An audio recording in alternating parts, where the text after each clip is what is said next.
Ethereum's moon math is showing signs of coming back to Earth. Such was the feeling at ETHCC, an Ethereum developer conference in Paris, Thursday, where a dedicated privacy track struck a somber note compared to years past. Indeed, despite a software upgrade in October that saw improvements built to pave the way for confidentiality, such methods have been shown to exceed Ethereum's processing capacity, with the computationally intense cryptography all but bringing the blockchain to its limits. So, while developers like Andrew Miller had predicted a rise in privacy-centric Ethereum applications just months ago, the conference showcased how an almost eerie silence has followed as scaling and security obstacles have proven more difficult to solve than foreseen. As evidenced, Socrates, a programming language aimed to equip average developers with the ability to code private contracts, has struggled to find its way out of the setup phase.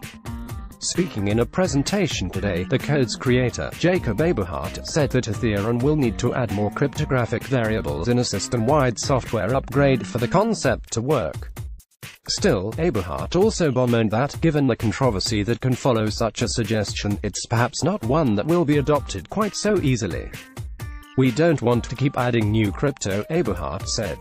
Matthew Di Ferrante, developer at the Ethereum Foundation and founder of smart contract companies at K Labs, echoed this cautionary tone. In a discussion on the relationship and trade-offs between privacy and scalability on Ethereum, Di Ferrante went so far as to warn the ants. "If you think Ethereum is unscalable now, or that blockchains aren't scalable now, the further you get the more alarming it is. Everyone likes to talk about the magic, but not many people can write the code," he said. The statement is notable considering the urgency of the ideas at stake. In particular, zero-knowledge proofs, due to their ability to compress information in a concise format, could eventually work to reduce information on the Ethereum blockchain, thus enabling better scaling. According to Di Ferrante, such achievements are still possible, but just a little further down the line. He told the ants, "Progress is slow, but that doesn't mean it's not possible." Waiting for privacy as an example, Di Ferrante pointed to blockchain voting to illustrate the problems faced today. A vote of 1,000 people would require 1,000 signatures each, 1,000 bytes each.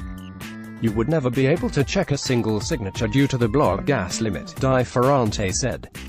Such a use case is the core emphasis of Di Ferrante's research, which seeks to anonymize proofs through the use of ring signatures, a way of obscuring information in a retrievable way that works by aggregating the data within a group. Di Ferrante has found that by using bilinear pairings, a form of elliptic curve that is active within the Ethereum virtual machine, various shortcuts in the complex cryptography can be made to minimize the scalability trade-off. However, while his prototype has a working implementation, Di Ferrante told the ants, "It's just ridiculous, it's way too inefficient. If people started using that as a main service, the chain would go down again." And that wasn't the only sobering note struck at the conference today. Currently, in order to generate a Socrates contract, each individual needs to enact the setup phase themselves, a fact that is perhaps slowing the adoption of zero-knowledge cryptography into businesses built on the Ethereum platform. In the generation of a ZK snark, information is produced that could allow the holder of the information to falsely manufacture transactions, providing the data generated by the ZK snark had not been destroyed. Whereas Zcash corrected this by introducing many participants to destroy the data, thus furthering security. Such criteria would be harder to enforce in Socrates, as the setup is limited to each individual node. Light at the end of the tunnel, however, the conference was not without optimism, too. In another talk, Silure, a member of the Monero Research Lab, described his work to implement a newly improved ring signature into blockchain-agnostic code, one that could function in Monero, Ethereum or Bitcoin, irrespectively. Also known as roughed, stringed, or RTRS ringed, these signatures allow for a more complete form of confidentiality compared to the predecessors by hiding, not just transaction amounts, but also destinations and sender addresses. Crucially, it achieves this in a secure way, without relying on any kind of trusted setup. The work will be explained in more detail in an upcoming white paper, Silure said. And perhaps propelling the research forward is the necessity for such tools today.